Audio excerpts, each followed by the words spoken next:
felt like my entire world was crashing down before me. It almost seemed like I was dreaming.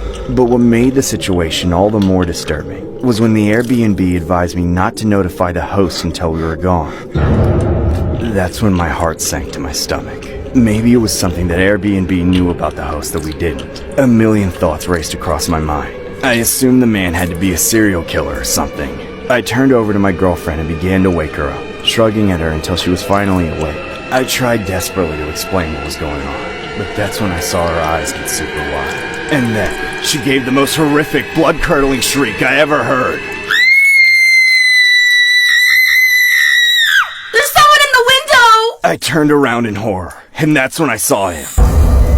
It was the host, peering inside our room with his hands cupped around his face. Ah! I screamed and jumped back. That sicko didn't budge. He just stood there watching us while pressed up against the glass. Enraged, I charged at the window and banged my fist against it, nearly shattering it, saying, "Leave us alone, I'm calling the cops!" My girlfriend pulled me away from the confrontation, and we frantically began packing up all our things and got dressed. All the while, this creepy old man watched us through the window the entire time. Within a couple of minutes, we left the room in a rush. I led my girlfriend to the house, running by the kitchen to grab a blade from the nightstand.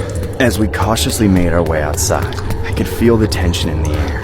I didn't know if the creep would pop out of nowhere. Thankfully, we didn't see any sign of him as we headed to the car. Me and my girlfriend quickly threw all our stuff in the back seat, and we got inside and locked the doors. But just as we were about to leave, the man slammed his hand on the side of my window. I frantically drove off and never looked back. On the way home, my girlfriend was already drafting a serious complaint to Airbnb, asking why this guy was allowed to host people in his house in the first place. The only response we got back was that they had received numerous complaints from other guests about how he broke Airbnb rules and regulations on multiple occasions. It just so happened that they revoked his status as a host while we were there. Either way, it's no mystery to me why that place had such bad ratings with that guy around. He strikes me as the kind of guy that probably has his dead wife stashed somewhere in his house.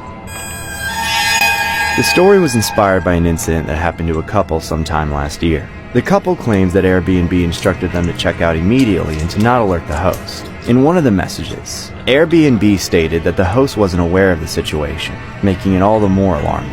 The couple then departed the house, and that's when the host reached out to them, asking them to ignore any quote-unquote dangerous allegations that Airbnb might have disclosed about him.